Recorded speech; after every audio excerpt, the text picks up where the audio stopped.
Episode के starting में हम यहाँ पे हमारे मेन कैरेक्टर को देखते हैं जो कहीं डूबते हुए कह रहा होता है क्या सब कुछ ऐसे ही प्लान हुआ था। जो पूरी दुनिया है वो डेमोनिक पाथ के अंदर आ चुकी है और मैं तेंगसियोन इस तरह एंड होने वाला हूँ। जो एक टाइम पे जो डेमोनिक पाथ के लिए वेपन बनाया करता था आज वो इस हाल में है कि वो अपनी जो मौत है उसके बहुत करीब है। आगे हमारा सीन यहाँ पे शिफ्ट होता है। यहाँ पे कोई हाथ मारते हुए कहता है कि ए क्या तुझे सुनाई नहीं दे रहा कि मैंने तुझसे क्या कहा। हम यहाँ पे एक आदमी को देखते हैं जो बहुत गुस्से में किसी से बात कर रहा होता है। जिस आदमी से वो ये सब बोल रहा होता है वो कहता है कि आखिर यहाँ इतना शोर क्यों है और मैं किस जगह पे हूँ, मुझे अभी कुछ समझ में नहीं आ रहा और मेरा सिर भी बहुत दुख रहा है। और ये और कोई नहीं हमारा मेन कैरेक्टर होता है जो कहता है कि मुझे लगा मैं मर चुका हूँ, मुझे तो ब्लड डीमन ने मार दिया था। लेकिन जो आगे से वो आदमी है वो कहता है तूने अभी तक मेरी बात नहीं सुनी। और हम देखते हैं कि वो हमारे मेन कैरेक्टर के पास जाके कहता है कि ऐसा कुत्ता जो बात नहीं सुनता वो पिटना डिजर्व करता है और ऐसे ही वो हमारे मेन कैरेक्टर को यहाँ पे थप्पड़ मार देता है। हमारा मेन कैरेक्टर अभी बहुत कुछ सोच रहा होता है। फिर हमारे मेन कैरेक्टर की नज़र उस लड़के पे पड़ती है। मेन कैरेक्टर कहता है जू पिंग आखिर ये यहाँ क्या कर रहा है और अगर ऐसा है तो वहाँ पे जो लड़की है वो शायद वही है। और हम वहाँ पे देखते हैं कि साइड में जो एक लड़की है वो रो रही होती है और उसके कपड़े भी यहाँ पे फटे होते हैं। वो एमसी को देख के कहती है यंग मास्टर और जैसे ही वो ये सब कहती है हमारा एमसी यहाँ पे बहुत शॉक होता है। उसको अपनी पास्ट लाइफ की कुछ यादें आने लग जाती हैं। तभी हमारा मेन कैरेक्टर कहता है कि मुझे सब कुछ याद आ चुका है। आज से 16 साल पहले जो ली हॉसिंग है वो मुरीम सेक्ट लीडर का डिसिपल बन गया था और उसी दिन जो सियोल है उसका रेप हुआ था और मैं उसको प्रोटेक्ट भी नहीं कर पाया था और मैं इस चीज़ का हमेशा रिग्रेट करता हूँ और यही वो दिन है जिस दिन ये सब हुआ था। एमसी यहाँ पे कहता है कि क्या ये मेरा सपना है? अगर ये मेरा सपना है तब भी मैं सियोल को यहाँ पे प्रोटेक्ट ज़रूर करूँगा। और हम देखते हैं कि हमारा एमसी सियोल के पास जाके कहता है कि सियोल तुम ठीक हो, तुम्हें चिंता करने की कोई ज़रूरत नहीं है, मैं तुम्हें प्रोटेक्ट करूँगा। जब ये सब बात चल रही होती है तभी ली हॉसिंग पीछे से कहता है कि एक कमीने तेरे को मेरे को इग्नोर करने की हिम्मत कैसे हुई। और इसी चीज़ के साथ वो हमारे मेन कैरेक्टर पे अटैक कर देता है। लेकिन हमारा मेन कैरेक्टर है जो वो उसका हाथ पकड़ देता है और कहता है कि मैं तुझे लास्ट मौका दे रहा हूँ, अगर तू इंसान है तो चुपचाप यहाँ पे माफ़ी मांग ले, मैं तुझे यहाँ पे से जिंदा जाने दूंगा। तभी जो ली हॉसिंग है वो अपना हाथ छुड़ाते हुए कहता है कि क्या तू पागल हो चुका है? इसी लड़की ने पहले मुझे सिड्यूस करने की कोशिश करी थी, अगर तू मरना नहीं चाहता तो इस मैटर से दूर रहे। तो यहाँ पे हमारा मेन कैरेक्टर कहता है कि तू झूठ बोलने में बहुत एक्सपर्ट है, तू इसको पसंद करता है लेकिन जब से इसने तुझे रिजेक्ट करा है तो तू यहाँ पे बौखला चुका है। लेकिन जब ली हॉसिंग ये सुनता है वो कहता है कि आज मैं तुझे छोड़ूंगा नहीं, आज मैं तेरा जो मुंह है उसे जिंदगी भर के लिए यहाँ पे बंद कर दूंगा। और तभी मेन कैरेक्टर यहाँ पे कहता है कि आखिर तुझ जैसे कमीने को यहाँ पे कौन पसंद कर सकता है। लेकिन जब ली हॉसिंग ये सुनता है वो अपनी स्वॉर्ड निकाल कर जो हमारा एमसी है वो उस पे चार्ज कर देता है। एमसी अब भी यही बोल रहा होता है कि जो तेरा फेस है वो तो भद्दा है ही, लेकिन तेरी पर्सनैलिटी उससे भी ज़्यादा बेकार है। लेकिन ली हॉस्टिंग यहाँ पे अलग ही जुनून में कहता है कि जब मैं तुझे यहाँ पे मार दूंगा तब मैं देखता हूँ कि तू ये बड़ी बड़ी बातें कैसे करता है। लेकिन हम देखते हैं कि हमारा जो एमसी है वो ली हॉस्टिंग के अटैक को यहाँ पे डॉज कर देता है। ली हॉजिंग यहाँ पे कहता है कि तेरी हिम्मत कैसे हुई, आखिर इसने डॉज कैसे कर लिया। लेकिन तब हमारा मेन कैरेक्टर सोचता है कि आखिर मैं इस पे अटैक कैसे करूं। तभी हमारा मेन कैरेक्टर बहुत तेजी से जाके जो ली हॉजिंग है उसके अटैक को आराम से डॉज कर देता है। मेन कैरेक्टर यहाँ पे सोच रहा होता है कि अगर मैं पिछली लाइफ में होता तो मैं इस अटैक को बिल्कुल डॉज नहीं कर पाता और यहाँ पे बुरी तरह से पिट जाता। जो यहाँ पे एमसी है वो यहाँ पे ली हॉजिंग से कहता है कि क्या तूने इतना ही सीखा है, लेकिन ली हॉजिंग आगे से कहता है कि तू मेरे अटैक को डॉज भी नहीं कर पा रहा और तू ये समझ रहा है कि तू मुझे हरा देगा। अब मैं तुझे अपनी असली ताकत दिखाता हूँ। और वो अपनी स्वॉर्ड लेके जो एमसी है उसके ऊपर चार्ज कर देता है और कहता है कि ये मेरा सबसे खतरनाक अटैक है, तू इसको डॉज नहीं कर सकता। लेकिन हम तभी देखते हैं कि जो ली हॉजिंग है वो बहुत ज़्यादा यहाँ पे चौंक जाता है, क्योंकि जो एमसी है उसने उसके अटैक को यहाँ पे डॉज कर लिया होता है। वो कहता है कि आखिर ये पॉसिबल कैसे है। हम देखते हैं कि एमसी ने दो डैगर की मदद से उसकी शॉट को यहाँ पे ब्लॉक कर दिया होता है।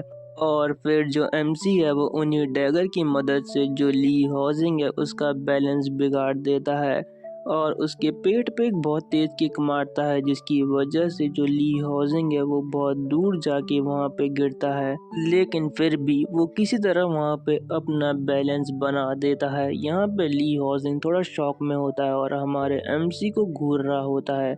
उसको हमारा एमसी बिल्कुल एक शैतान जैसा लग रहा होता है। ली हॉजिंग यहाँ पे कहता है कि ये कमीना मुझे पहले से बहुत ज़्यादा डिफरेंट लग रहा है। लेकिन तभी एमसी वहाँ पे कहता है कि 1 पॉइंट किल टेक्निक, और इसी के साथ वो ली हॉजिंग के ऊपर अपनी शॉट से अटैक कर देता है। और ऐसे करते हुए एमसी भाई क्या गजब का लग रहा है। और यहाँ पे एमसी के हाथ में उसका डैगर भी होता है। ली हॉजिंग जब ये देखता है तो उसकी यहाँ पे हालत ख़राब हो जाती है। लेकिन हम देखते हैं कि एमसी बहुत तेज़ी से अपनी तलवार को उसके हाथ के आर पार कर देता है और जो ली हॉजिंग का हाथ है वो आसमान में उड़ रहा होता है और यहाँ पे वो नीचे करा रहा होता है। ली हॉजिंग कहता है आखिर अभी मेरे साथ हुआ क्या। यहाँ पर जो एमसी है वो पीछे से कहता है कि तूने फिर से कमजोरी की तरह व्यवहार करना स्टार्ट कर दिया। अभी तो जस्ट मैंने शुरुआत की है, तू अभी से डरना शुरू हो गया। आखिर तू कैसा वॉरियर है मुरिम अलायंस का। तभी जो ली हॉजिंग है वो कहता है कि मैं टैंग क्लैन के एक कमज़ोर आदमी से यहाँ पे हार चुका हूँ। आखिर ये कौन सी टेक्निक का यूज़ कर रहा है। वो यहाँ पे हमारे एमसी से डायरेक्ट ये बोल देता है। एमसी को यहाँ पे पिछले जो लाइफ है उसकी यादें आना स्टार्ट हो जाती है और वो बहुत गुस्सा हो जाता है। वो कहता है अच्छा मैं राक्षस हूँ तो चल अब तेरा क्या हाल करता हूँ मैं तुझे बताता हूँ। ली हॉजिंग यहाँ पे कहता है प्लीज़ मेरे पास मत आ। तो यहाँ पे एमसी कहता है मैं कोई हीरो नहीं हूँ तो मैं तुझे छोड़ने भी बिल्कुल नहीं वाला, और इसलिए आज मैं तेरा काम यहाँ पे तमाम करने वाला हूँ। ली हॉजिंग की ये सुन के बिल्कुल फट के छप्पन हो जाती है भाई, छप्पन। और एमसी यहाँ पे कूल अंदाज में कहता है कि जो मेरी स्वॉर्ड है अब वो जो तेरा सीना है उसे चीरने के लिए बिल्कुल तैयार है, इसलिए ली हॉजिंग तू मरने के लिए यहाँ पे तैयार हो जा। ली हॉजिंग के चेले यहाँ पे सोच रहे होते हैं कि आखिर ली हॉजिंग इस जैसे कचड़े से कैसे हार गया। हमें लगा कि वो आराम से जीत जाएगा। फिर वो हमारे एमसी को कहते हैं कि तुम्हें सोच लेना चाहिए एक बार कि ये मुरिम अलायंस का जो लीडर है उसका डिसिपल है, तो तुम्हें सोच समझकर इस पे अटैक करना चाहिए।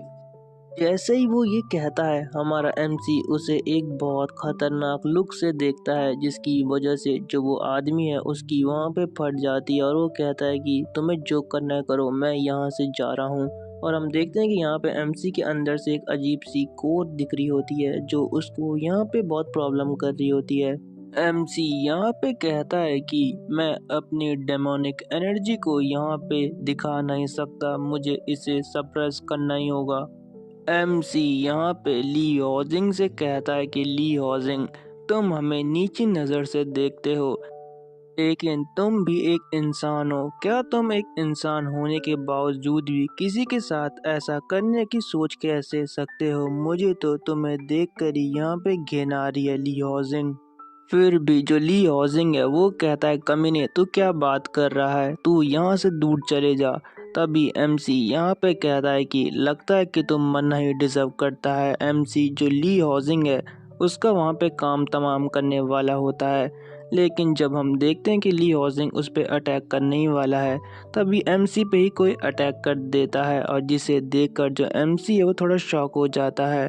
हम देखते हैं कि एमसी के हाथ पे एक जोर की लात आगे लगती है और वहाँ पे एक आदमी आ जाता है। वो यहाँ पे कहता है कि यंग मास्टर टैंग यहाँ पे बहुत हो गया, आप ऐसा नहीं कर सकते।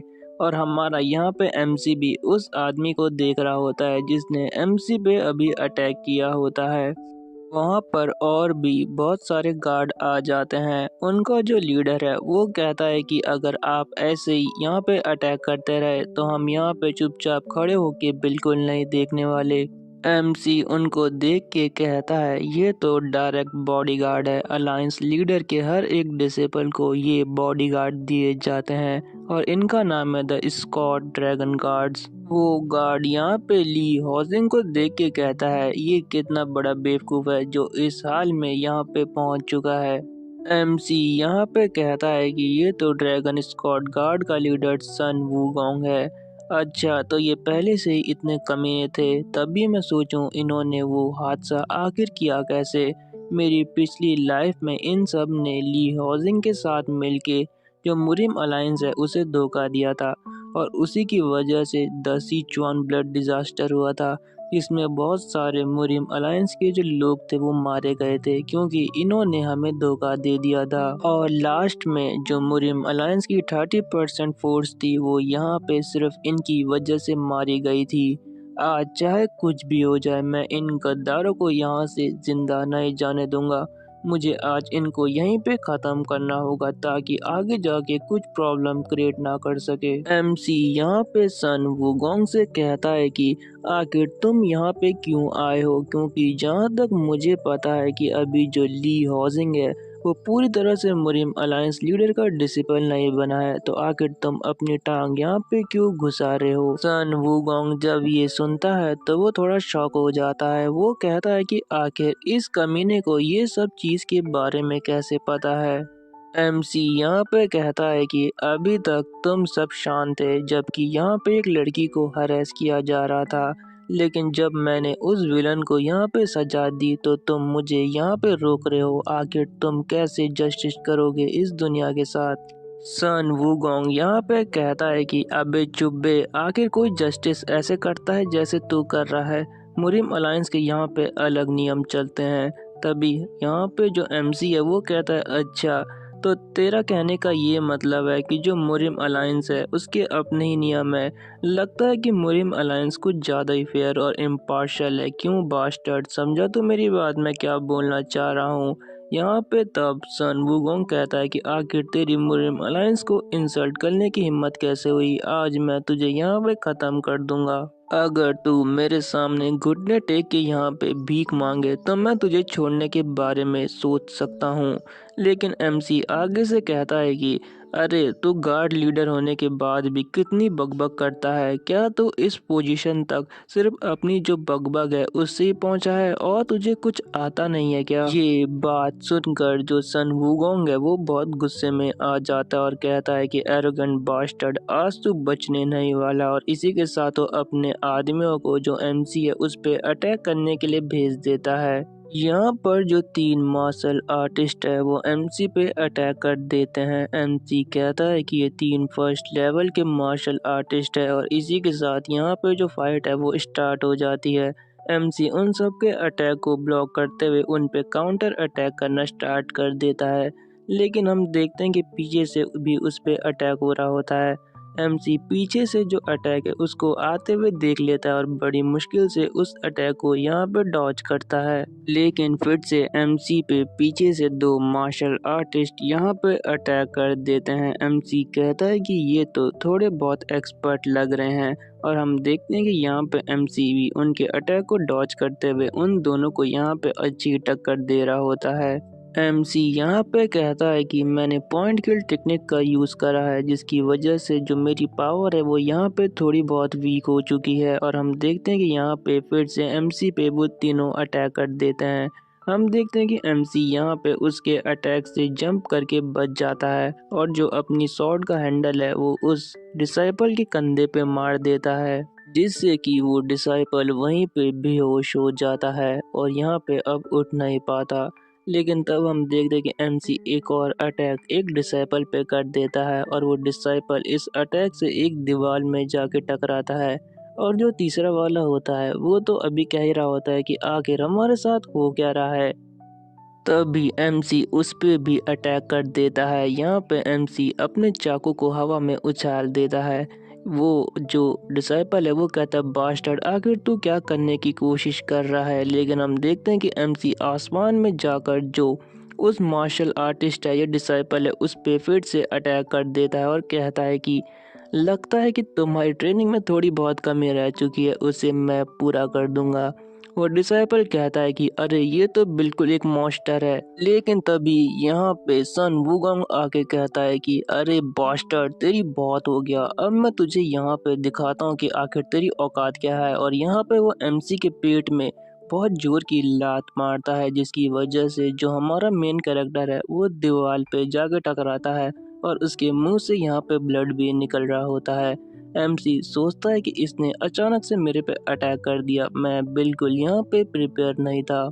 सन वूगोंग यहाँ पे आगे से कहता है कि तुझे अपनी औकात यहाँ पे पता होनी चाहिए कि तू यहाँ पे किसी काम का नहीं है। क्या तू मेरी बात समझ रहा है यहाँ पे? और तेरे को इससे बहुत सारी प्रॉब्लम होने वाली है, समझ गए टैंक लैंग के वारिस? एमसी फिर यहाँ पे कहता है कि तूने फिर से अपनी बकबक स्टार्ट कर दी। एमसी फिर यहाँ पे मन में कहता है कि लगता है कि मुझे अपनी जो पावर है उनको एक्टिव करना ही होगा। मुझे जो अपना अपर कोर है उसे एक्टिव करना होगा, चाहे इसके लिए मुझे कुछ भी क्यों ना करना पड़े। सन वुगोंग भी इस पावर को नोटिस करते हुए पीछे हट जाता है और कहता है कि तू यहाँ पे किसी भी ट्रिक का यूज कर ले, आज तेरे यहाँ पे खात्मा होने ही वाला है। एमसी यहाँ पे कहता है कि फिर से तूने अपनी बकवास शुरू कर दी, तुझे अपनी बकवास यहाँ पे बंद करके मुझसे फाइट करनी चाहिए। और इसी के साथ वो दोनों यहाँ पे अपनी अपनी पावर को एक्टिव कर देते हैं। सन वुगोंग यहाँ पे कहता है कि लगता है कि तू आज सच में मरना चाहता है, तो ले अब मेरे इस अटैक को संभाल। और यहाँ पे एमसी भी बहुत तगड़े तरीके से यहाँ पे खड़ा होता है। लेकिन तभी यहाँ पे एक अजीब सी चीज होती है, जो डैगर एमसी ने पिछली लाइफ में डिमोनिक कल्ट के लीडर को मारने के लिए बनाया था, वो अचानक उसके सामने आ जाता है। एमसी कहता है कि आखिर ये डैगर यहाँ क्या कर रहा है। और हम देखते हैं कि सन वुगोंग भी एमसी को मारने के लिए आगे बढ़ रहा होता है। एमसी फिर कहता है क्या ये मेरे साथ यहाँ तक आ चुका है। लेकिन तब हम फिर से सन वुगोंग को देखते हैं, जो कहता है कि अब तेरा खेल यहाँ पे खत्म। एमसी यहाँ पे कहता है चाहे कुछ भी हो, अब मेरे पास ये डैगर है तो मुझे इसका इस्तेमाल तो यहाँ पे करना ही होगा।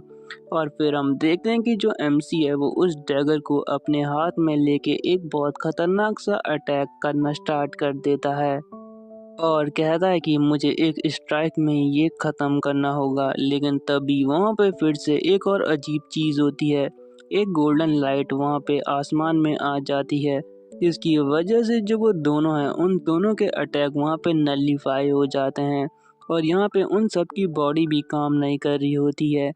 तभी हम देखते हैं कि वहाँ पे अचानक से कोई आ जाता है जो बिल्कुल पावरफुल लग रहा होता है।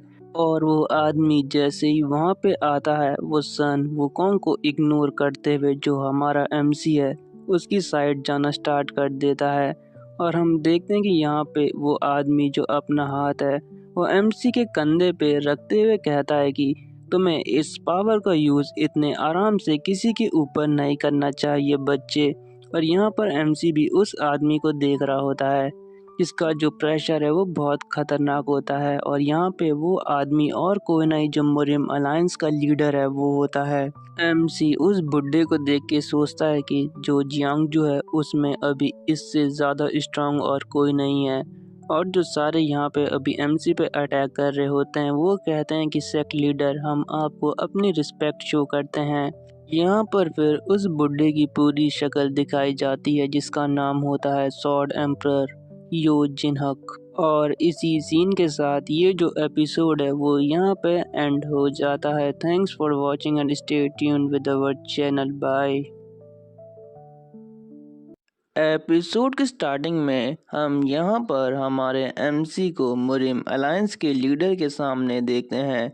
यहाँ पर एमसी कहता है कि पिछली लाइफ में जब ब्लड कल्ट ने सब जगह तबाही मचाई हुई थी और जो बाकी सारे क्लैन थे उन सब ने यहाँ पर घुटने टेक दिए थे। और वो सब जो ब्लड कल्ट है उसके साथ शामिल हो गए थे। लेकिन मुझे अभी भी अच्छे से याद है कि जो मुरिम अलायंस के लीडर थे और वुडोंग सेक्ट थे वो बिल्कुल डिफरेंट थे। उन्होंने यहाँ पर ब्लड कल्ट के सामने बिल्कुल हार नहीं मानी। मुरिम अलायंस के जो लीडर हैं उन्होंने ब्लड कल्ट के सामने बिल्कुल हार नहीं मानी। वो हमेशा से ब्लड कल्ट को यहाँ पे ख़त्म करने के लिए तैयार रहते थे। लेकिन जब तक उनकी मौत नहीं हो गई, उनकी मौत मेरे बनाए हुए आर्टिफैक्ट से ही हुई थी और मैं इस चीज़ के लिए रिग्रेट भी करता हूँ। तभी हमारी स्टोरी यहाँ पे प्रेजेंट में आती है। यहाँ पे एमसी कहता है कि अभी यहाँ पे इमोशनल होने का वक्त नहीं है। लगता है कि जो लीडर हैं उन्होंने मेरे डैगर को देखा नहीं है। ये तो बहुत अच्छी बात है। यहाँ तक कि जो ब्लड डीमन है उसने भी मेरे डैगर को नोटिस नहीं किया था। लेकिन अभी प्रॉब्लम ये है कि जो यहाँ पे मुरिम अलायंस के लीडर हैं वो मुझे चाहे तो एक पल में यहाँ पे ख़त्म कर सकते हैं। तो मुझे यहाँ से बचने का कोई रास्ता ढूंढना ही होगा। तभी जो मुरिम अलायंस के लीडर हैं वो यहाँ पे कहते हैं कि आखिर ये चीज़ पॉसिबल कैसे है। मैं उस चीज़ को बिल्कुल नहीं देख पा रहा हूँ। मैं अपनी लाइफ में ये चीज़ पहली बार फील कर सकता हूँ। तब वो हमारे एमसी से कहते हैं कि बच्चे, तुम्हारे पास बहुत इंटरेस्टिंग टैलेंट है। मैं तुम्हें इस चीज़ के लिए प्रेज़ करता हूँ। लेकिन हमारा एमसी तो अभी भी बहुत टेंशन में होता है। तभी यहाँ पे पीछे से एक आवाज आती है, बच्ची तुम बहुत डर गई होगी। अभी तुम्हें थोड़ा और आराम करना चाहिए। जब तक कि यहाँ पे का सारा मैटर सॉल्व नहीं हो जाता, तुम थोड़ी और देर आराम यहाँ पे करो। एमसी उस लेडी को देख के सोचता है कि आखिर ये है कौन और मैं इनकी प्रेजेंस भी यहाँ पे महसूस नहीं कर पाया। लेडी यहाँ पे मुरिम अलायंस के लीडर से कहती है कि अरे बुड्ढे, तुम वहां से अचानक गायब क्यों हो गए? पता है कि तुम्हें ढूंढने में मुझे कितनी प्रॉब्लम हुई। तो यहाँ पे मुरिम अलायंस का लीडर कहता है कि मुझे एक कोर एनर्जी सेंस हुई थी, इसलिए मैं यहाँ पे जल्दी से चले आया। मुझे इसके लिए माफ कर दो युआन। और यहाँ पे जैसे ही एमसी ये नाम सुनता है वो बहुत शॉक हो जाता है। वो कहता है ये तो वही लेडी है। फिर हमें उस लेडी के बारे में यहाँ पे बताया जाता है जिसका नाम यौन होता है और वो एक डिवाइन नन होती है। एमसी जब इन दोनों को यहाँ पे देखता है तो सोचता है कि आखिर सिचुएशन इतनी ज़्यादा कॉम्प्लिकेटेड कैसे हो गई, आखिर यहाँ पे हुआ क्या है ऐसा। तभी हमें 15 मिनट पहले का सीन दिखाया जाता है जहाँ पे जो मुरिम अलायंस के लीडर और यौन है वो साथ में बैठ के यहाँ पे टी पी रहे होते हैं। यहाँ पर जो यौन है वो मुरिम अलायंस के लीडर से कहती हैं कि वो लोग कभी चेंज नहीं होने वाले। जो मुरिम अलायंस है उसमें अब भी बहुत सारे लोग हैं जो अपने सही रास्ते को यहाँ पे भटक चुके हैं। यहाँ पे मुरिम अलायंस लीडर मन में सोचते हैं कि मैं इसीलिए यहाँ पे मुरिम अलायंस का लीडर बना था, लेकिन अभी तक मैं कुछ भी चेंज नहीं कर पाया। यौन फिर से यहाँ पे कहती है कि क्या तुम्हें सच में लगा था कि तुम इस दुनिया को इतनी आसानी से चेंज कर दोगे? तुम तो बहुत स्टूपिड हो ताओइस्ट। और यहाँ पे वो दोनों ऐसे ही बात कर रहे होते हैं। तभी यौन आगे से फिर कहती है कि तुम्हें सारा बर्डन अपने इन कंधों पे नहीं लेना चाहिए। तुम्हें बस यहाँ पे एंजॉय करके बैठना चाहिए। ये सुन के जो मुरिम अलायंस के लीडर है वो यहाँ पे हल्का सा हंसना स्टार्ट कर देते हैं।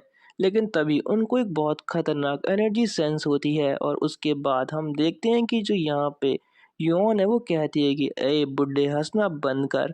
तभी हम देखते हैं कि यहाँ पे मुरिम अलायंस के लीडर तो गायब हो जाते हैं। योन यहाँ पे कहती है कि ये बास्टर्ड आखिर गया कहाँ। और तभी हमारी स्टोरी यहाँ पे फिर से प्रेजेंट में आती है। यहाँ पर जो योन है वो ली हाउसिंग को यहाँ पे चेक कर रही होती है। जो मुरिम अलायंस के लीडर हैं वो कहते हैं कि क्या तुम इसे यहाँ पे बचा सकती हो। हम देखते हैं कि यहाँ पर जो योन है वो कुछ खतरनाक ही बोलती है। वो कहती है कि इस पे जो अटैक करे गए हैं वो बहुत खतरनाक है।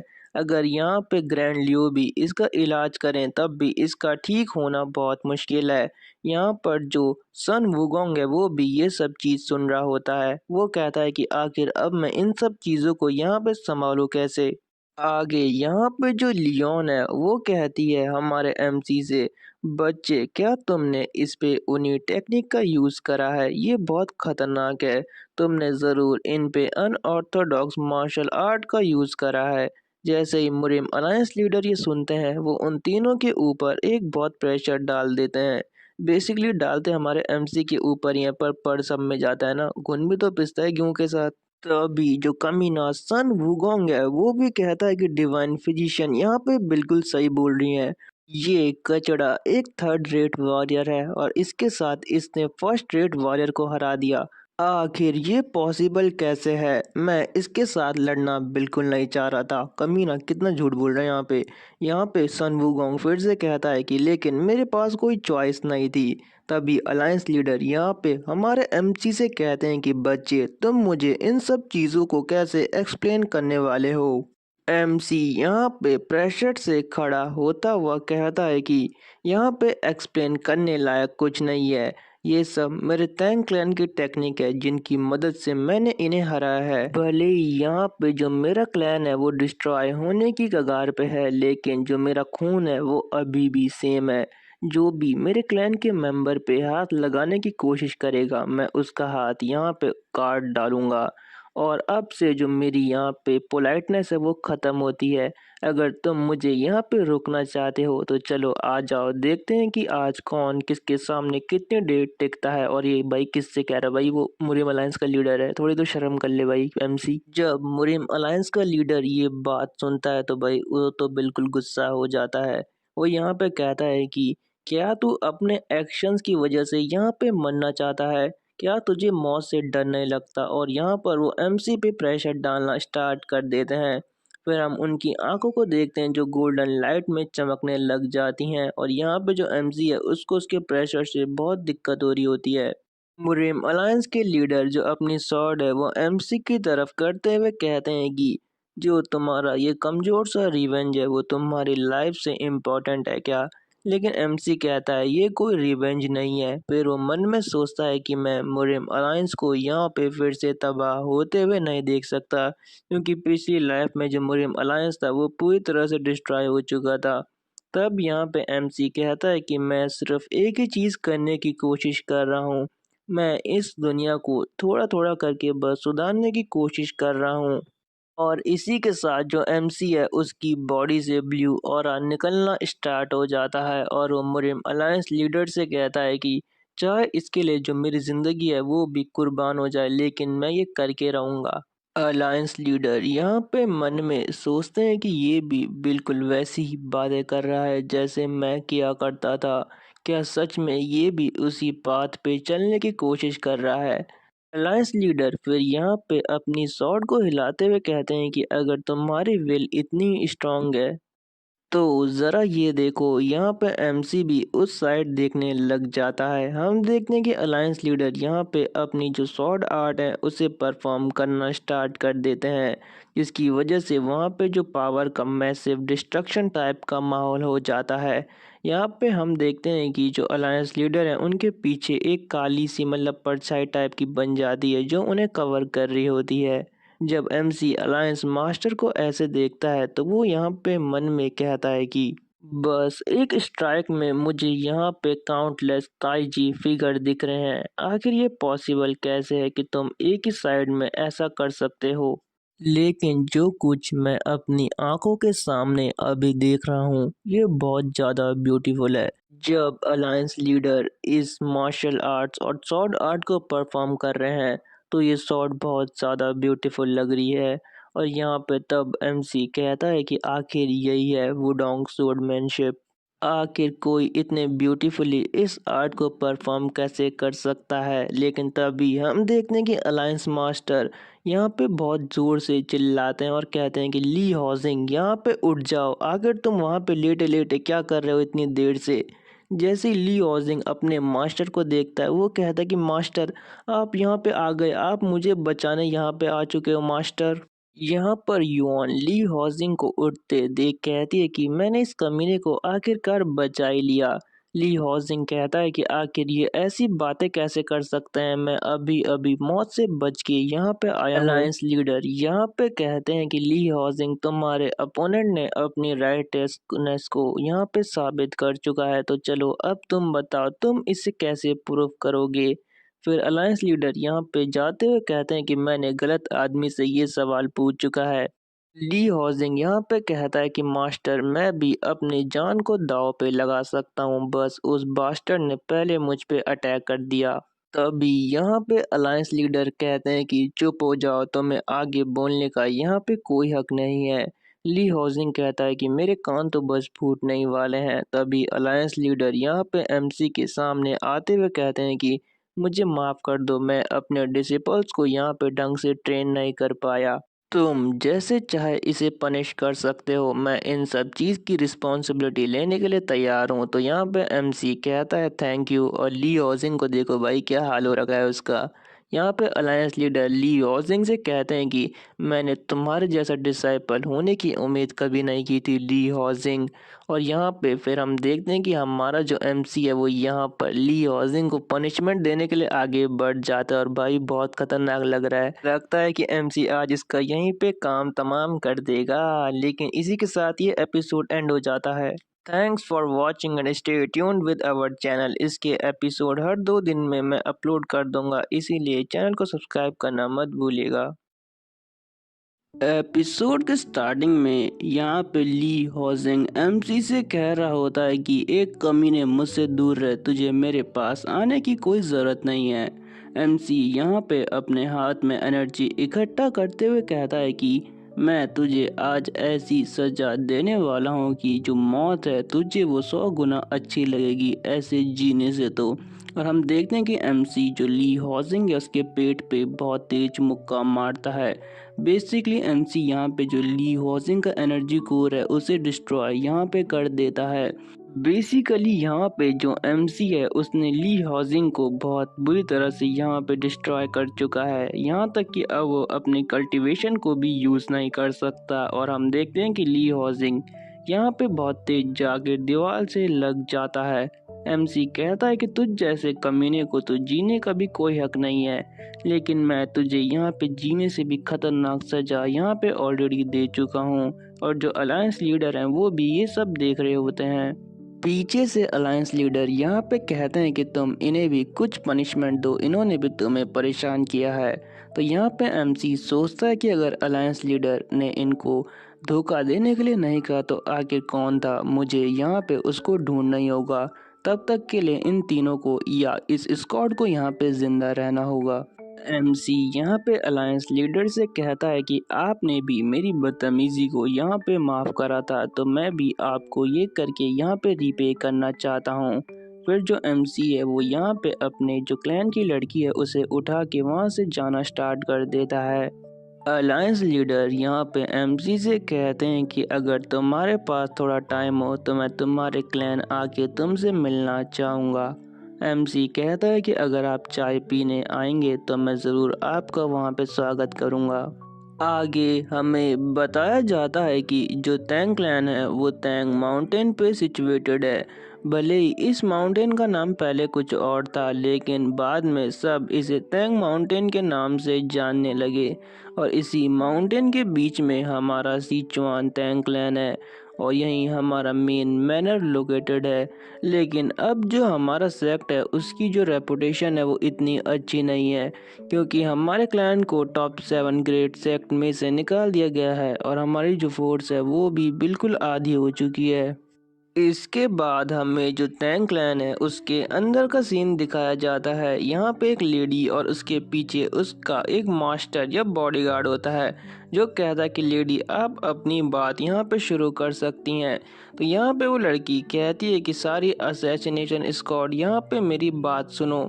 और ये जो लड़की है वो हमारा जो एमसी है उसकी बड़ी बहन है, जिसका नाम है तैंग सीरेन। तैंग सीरेन यहाँ पे असैसिनेशन स्क्वाड से कहती है कि तुम्हें हमारे यंग क्लैन हेड को यहाँ पे वापस लाना होगा, इसलिए यहाँ से जल्दी से निकल जाओ।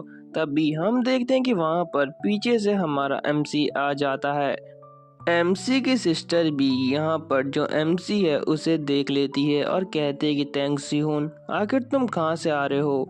हम यहाँ पर देखते हैं कि जो तैंग सिहून है वो कहता है कि आखिरकार मैं यहाँ पहुँच ही गया। और उसकी पीठ पे हम उसी लड़की को भी देखते हैं जिसे हमारा एमसी बचा के यहाँ पे लाया है। ये इसी की क्लैन की कोई मेंबर होगी। आगे हमारा सीन जो है वो यहाँ पे शिफ्ट हो जाता है। हम देखते हैं कि जो हमारा एमसी है वो एक रूम के अंदर खड़ा होता है और जो शीशा है उसमें अपनी शक्ल देख रहा होता है। एमसी यहाँ पे शीशे में देखते हुए कहता है कि मुझे तो अभी भी यकीन नहीं हो रहा कि मैं रिग्रेस्ट हो चुका हूँ यहाँ पे। और उसे ब्लड डीमन की वो बात याद आ रही होती है।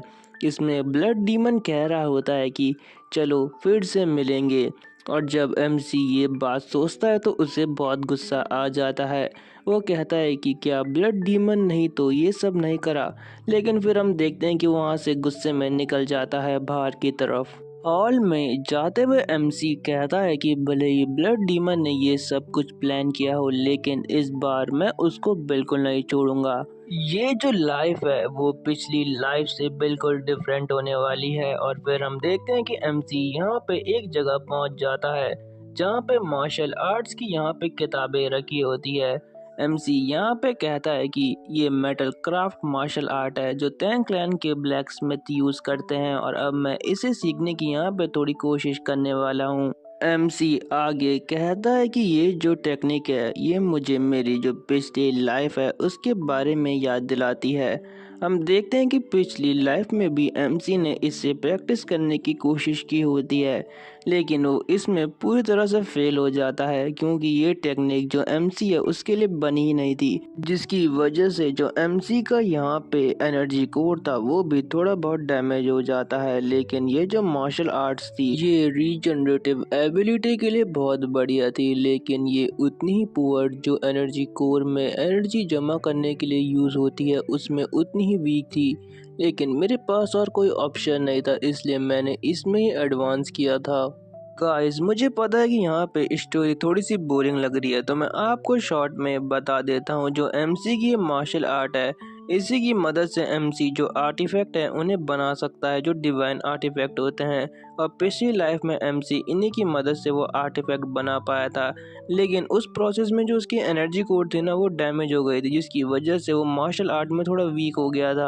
अब प्रेजेंट में हम देखते हैं कि जो एमसी का एनर्जी कोर है वो बिल्कुल सही सलामत रहता है इसलिए एमसी यहाँ पे एनर्जी का फ्लो दिखाते हुए कहता है कि जो ये लाइफ है इसमें मेरा एनर्जी कोर बिल्कुल परफेक्ट है और इस लाइफ में मैं और भी तेजी से यहाँ पे ग्रो करूँगा और यहाँ पे उस ब्लड डीमन को हरा दूंगा। फिर हमें यहाँ पे रात का सीन दिखाया जाता है।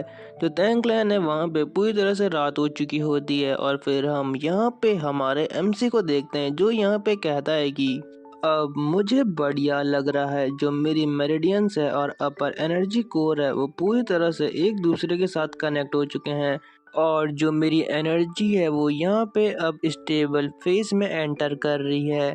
जो गोल्डन एनर्जी है वो 5 स्टार लेवल की एनर्जी है और जो ब्लड डीमन रिवर्स टेक्निक है वो 1 स्टार की है। एमसी आगे कहता है कि अगर मैंने गोल्डन एनर्जी को अपनी कोर एनर्जी के साथ यहाँ पे मिक्स कर दिया तो यहाँ पे कोई भी इस चीज़ में बिलीव नहीं करेगा कि आखिर कोई ऐसा कर सकता है। और हम देखते हैं कि एमसी वही प्रोसेस अभी कर रहा होता है और इस प्रोसेस में जो एमसी है उसके आसपास एक ब्लू ऑरा निकल रहा होता है और फाइनली एमसी ने वो अचीव कर लिया होता है। वो कहता है कि फाइनली आखिर मैंने कोर एनर्जी को यहाँ पे इस्तेमाल करना सीख चुका है। फिर हमारा सीन यहाँ पे शिफ्ट होता है। हम देखते हैं कि एमसी यहाँ पे कहता है कि मैंने फिलहाल के लिए इस एनर्जी को यहाँ पे ब्लॉक कर चुका है ताकि कोई इसे सेंस ना कर ले क्योंकि अभी यहाँ पे बहुत सारे ट्रेडर है जिनसे मुझे अभी डील करना है। पर लेकिन उससे पहले मुझे अपने कपड़े यहाँ पे बदल लेने चाहिए। एमसी जब यहाँ पे अपने कपड़े बदल देता है तो वो सोचता है कि आखिर वो डैगर मेरे साथ रिग्रेस आखिर कैसे हो गया। मुझे तो अभी तक ये बात बिल्कुल समझ में नहीं आई। तभी एमसी एक जगह देखने लग जाता है। हम देखते हैं कि एमसी के जो दरवाजा है उस पे एक बच्चा खड़ा होता है जो यहाँ पे फंबल करते हुए कहता है कि यंग क्लैन हेड, यहाँ पे जो क्लैन हेड है उन्होंने आपको चियोन हॉल में बुलाया है। ये बहुत अर्जेंट था इसलिए मैं नॉक करना यहाँ पे भूल गया। एमसी उस बच्चे से कहता है कि कोई बात नहीं, इसमें तुम्हारी कोई गलती नहीं है। अच्छा तुम्हारा नाम तो जैंग है ना। तो यहाँ पे वो बच्चा कहता है आपने क्या कहा। तो एमसी फिर से वहाँ पे जाते हुए कहता है कि तुम्हारा नाम जैंग है ना। तो वो बच्चा कहता है yes young clan head. MC खुश होते हुए कहता है कि तुमसे मिलके यहाँ पे मुझे बहुत खुशी हुई। और फिर हम देखते हैं कि एमसी यहाँ पे चियानवू हॉल के लिए निकल जाता है और फाइनली एमसी चियानवू हॉल में यहाँ पे पहुँच भी जाता है। लेकिन एमसी को अंदर से उन एल्डर्स की बकबक करने की आवाज़ आ रही होती है। और फिर इसी सीन के साथ जो एमसी है वो जो चियानू हॉल है उसमें एंटर कर जाता है, जिसमें उसके फादर जो क्लैन हेड है वो भी बैठे होते हैं। और आसपास हम बहुत सारे एल्डर्स को भी देखते हैं जो एमसी को यहाँ पे घूर रहे होते हैं। एमसी जब क्लैन हेड की तरफ जा रहा होता है तो हम देखते हैं कि उसे यहाँ पे बहुत गुस्सा आ रखा होता है। उसे याद आता है कि कैसे पिछली लाइफ में उसका क्लैन यहाँ पे डिस्ट्रॉय हो गया था और उसके फादर और जो लॉयल एल्डर थे वो भी यहाँ पे मारे गए थे।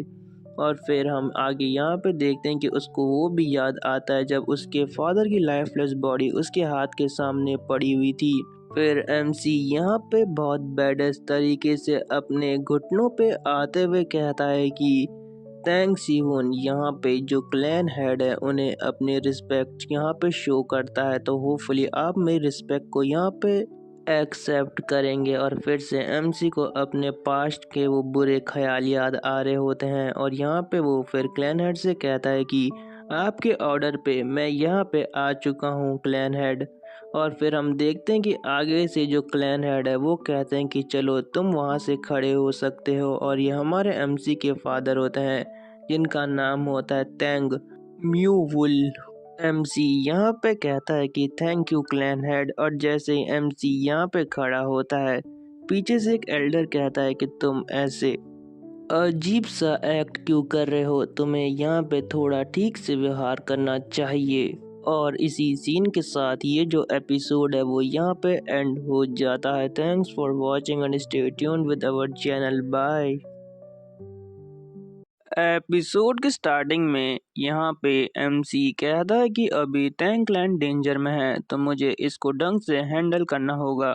एमसी दो एल्डर के सामने जाते हुए कहता है कि लगता है कि आप बहुत अच्छी तरह आर्गुमेंट कर रहे हैं, तो चलो बताओ कि आखिर दिक्कत क्या है।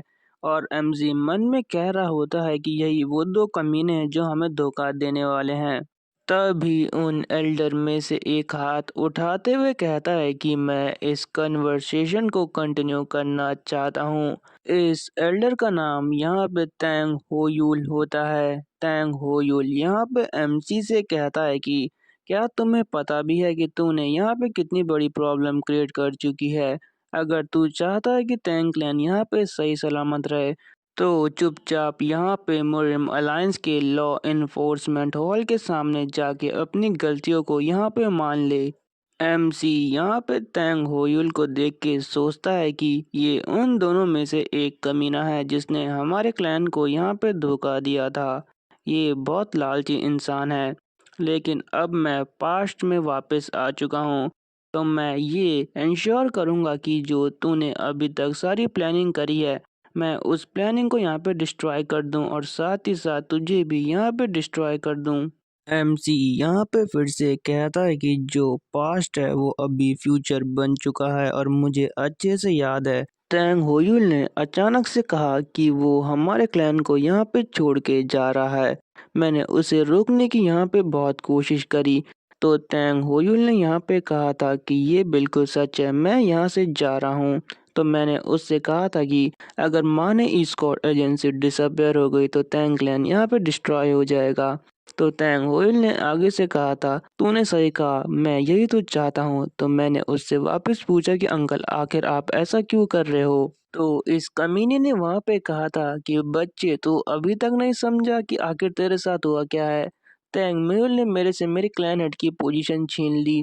मैंने इस दिन का कितने साल से इंतजार किया है और कितनी प्लानिंग करी है और अब जाके जो तैंग क्लैन है वो मेरा होने वाला है। प्रेजेंट में यहाँ पे एमसी कहता है कि पिछली लाइफ में मैंने गोल्डन एनर्जी को 5 स्टार तक यहाँ पे ट्रेन नहीं करा था और साथ ही साथ मुझे डिवाइन आर्टिफैक्ट की टेक्निक भी नहीं आती थी। लेकिन इस बार ऐसा कुछ नहीं है। टैंक क्लैन यहाँ पे फाइनेंशियल कारण से तो ख़त्म बिल्कुल नहीं होगा और ना ही इस पे ब्लड कल्ट अटैक कर पाएगा क्योंकि इस बार मैं यहाँ पे हूँ। तभी यहाँ पे दूसरे एल्डर टैंग होयुल से कहते हैं कि आखिर क्या तुम्हारा दिमाग यहाँ पे खराब हो चुका है। इनका नाम होता है टैंग जुन। ये मुझे अच्छे एल्डर लग रहे हैं। टैंग जुन यहाँ पे कहते हैं कि क्या तुम्हें पता है कि जो भी आज तक मुरिम अलायंस के लॉ इन्फोर्समेंट हॉल में गया है वहां से आज तक सही सलामत वापस नहीं आया है। तो यहाँ पे टैंग हुयुल कहता है कि आप बिल्कुल सही कह रहे हैं, मैं भी यही सोच रहा था। अगर ऐसी बात है तो हमारे पास कोई दूसरा प्लान होना चाहिए ताकि टैंग क्लैन यहाँ पे सरवाइव कर सके। टैंग होयुल अपनी कुर्सी से उठते हुए यहाँ पे एक एल्डर से कहता है कि क्या आपके पास ऐसा कोई रास्ता है कि अगर हम पे अटैक हो तो कोई मास्टर उसे रोक सके। और ये होते हैं चीफ स्टुअर्ट जिनका नाम होता है संजियोन। और यहाँ पे बाकी एल्डर भी कहते हैं कि अगर मुरिम अलायंस का लीडर यहाँ पे आ गया तो हम सबका खात्मा यहाँ पे तय है। एमसी इस सिचुएशन को देखते हुए मन में सोचता है कि टैंग होइल की स्कीम की वजह से क्लैन दो हिस्सों में बढ़ चुका है। और आजकल तो जो सीचुआन का टैंग क्लैन है उसमें फाइटिंग स्पिरिट मिलना भी बहुत मुश्किल है। इन सब की जो सिचुएशन है वो डर के मारे यहाँ पे खराब हो रही है। आगे हम देखते हैं कि एमसी कहता है कि जो मेरी पिछली लाइफ थी उसमें मैं भी बिल्कुल ऐसे ही कर रहा होता, लेकिन इस बार सब चीज़ बिल्कुल डिफरेंट होने वाली है। मैं अपने सारे एनिमीज को वो रिपे करूंगा जो उन्होंने मेरे क्लैन के साथ पिछली लाइफ में किया था। तभी टैंग होयुल एमसी से कहता है कि जरा मुझे बताना कि तुमने मुरिम लीडर के डिसाइबल को हराया कैसे। कहीं तुमने फॉरबिडन टेक्निक का यूज तो नहीं करा। तो यहाँ पे एमसी कहता है कि नहीं, आप बिल्कुल गलत कह रहे हैं। और मन में कहता है कि इसे तो मैं बाद में आराम से देखूंगा।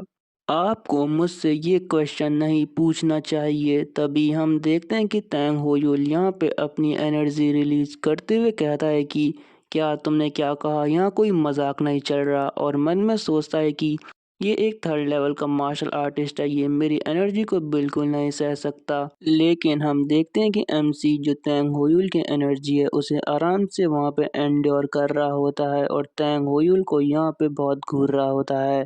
हम देखते हैं कि तभी अलायंस लीडर यहाँ पे कहते हैं कि सब के सब यहाँ पे शांत हो जाओ। क्लैन लीडर यहाँ पे एमसी से कहते हैं कि आखिर तुम मुझे बताओगे कि तुमने यहाँ पे अलायंस लीडर के डिसाइपल से यहाँ पे फाइट क्यों करी। तो एमसी यहाँ पे कहता है कि फादर, मैं आपको बिल्कुल डिटेल में बताने वाला हूँ कि आखिर मैंने उससे यहाँ पे फाइट क्यों की। बाद में हम यहाँ पे देखते हैं कि कोई कह रहा होता है कि तुमने फालतू में सिर्फ लाइफ एंड डेथ ड्यूएल करी है, बाकी कुछ नहीं। और तुम इसे एक एक्सप्लेनेशन कह रहे हो। ये और कोई नहीं, टैंग होयुल बोल रहा होता है। टैंग होयुल यहाँ पे आगे कहता है, क्या तुम्हें पता है कि तुम्हारी वजह से हमारे क्लैन पे यहाँ पे कितनी बड़ी मुसीबत आ चुकी है। बिल्कुल तुम एक शेमलेस की तरह बात यहाँ पे कर रहे हो। एमसी आगे से कहता है कि क्या आपको पता है कि हमारे क्लैन का असली मतलब क्या है। तो यहाँ पे टैंग होइल कहता है कि आखिर तुम अचानक से बात को डाइवर्ट करने की कोशिश क्यों कर रहे हो। तभी एमसी कहता है कि जो हमारा टैंग क्लैन है उसके जो प्रिंसिपल्स हैं वो एक ही है कि हमें जो लोग हैं उन्हें प्रोटेक्ट करना चाहिए, खासकर जो अपने क्लैन के मेंबर हैं उन्हें हमें अपने जान से भी ज़्यादा प्रोटेक्ट करना चाहिए। और चाहे इसमें हमारी जान भी क्यों न चली जाए, हमें यहाँ पे पीछे बिल्कुल नहीं हटना चाहिए। और यही हमारा जो टैंक क्लैन है वो हमें सिखाता है। तो आप आखिर कैसे ये बात बोल सकते हैं कि तुमने वहाँ पे फाइट क्यों करी, क्योंकि हमारा क्लैन आखिर इसी की वजह से जाना जाता है। ये सुन के जो क्लैन हेड है वो भी थोड़ा शॉक हो जाते हैं। एमसी आगे कहता है कि क्या अब आप कहेंगे कि मैंने वहाँ पे कुछ गलत करा है। क्या मैं जो वो बास्टर्ड है उसे सियोल को वहाँ पे हरेस करने देता, क्या आप यही चाहते थे। तभी टैंग होयुल आगे से कहता है कि अभी मेरे सवाल यहाँ पे ख़त्म नहीं हुए, अभी भी तुम यहाँ पे सस्पिशियस पाए गए हो। तो एमसी कहता है कि ये वो वेपन है जो मैंने उसके खिलाफ यहाँ पे यूज़ करे थे। तभी वहाँ पे एक एल्डर कहता है कि आखिर तुमने कैसे एक फर्स्ट रैंक मार्शल आर्टिस्ट को वहाँ पे हरा दिया। तो एमसी कहता है कि मैंने अपनी इनर कोर एनर्जी का यूज़ किया था वहाँ पे। एमसी फिर यहाँ पे मन में कहता है कि ये सबसे बढ़िया रास्ता है यहाँ से चुपके से बच के निकलने का। और ऐसी वो यहाँ पे बहुत सारी बातें करता है। आगे एमसी कहता है, क्या अंकल अब आपका यहाँ पे मेरे से डाउट क्लियर हो चुका है। तभी जो क्लैन हेड है उनके सामने जो आदमी खड़ा रहता है वो कहता है सच में इसने ली हॉसिंग को वहाँ पे क्रिपल कर चुका है। वो आगे एमसी से कहता है लेकिन तुम्हारी एनर्जी तो यहाँ पे बिल्कुल नॉर्मल लग रही है, आखिर ऐसे यहाँ पे कैसे हो सकता है। एमसी कहता है कि वहाँ पे जो मरियम अलायंस के लीडर थे उनके साथ एक फिजिशियन भी थी जिन्होंने मेरी बॉडी को वहाँ पे चेक किया था। जब तैंग होयून ये सुनता है वो कहता है कि आखिर तुम यहाँ पे कितना झूठ बोलोगे, लेकिन तभी बाहर से एक आदमी आते हुए कहता है क्लैन हेड यहाँ पर एक मुसीबत आ चुकी है, आपको जल्दी यहाँ पे बाहर आना चाहिए। लेकिन तभी उसके बगल से वही गोल्डन रोशनी निकलती है जो हमने पहले देखी थी और जो अलायंस लीडर हैं वो चुपचाप यहाँ पे अंदर आना स्टार्ट कर देते हैं और हमारा जो एमसी है उसके कंधे पे हाथ रखते हुए कहते हैं बच्चे हम बहुत जल्दी यहाँ पे मिल चुके हैं। और तभी हमें बताया जाता है कि जो अलायंस लीडर है वो यहाँ पे पहुँच चुके हैं और इसी सीन के साथ ये एपिसोड एंड हो जाता है। Thanks for watching.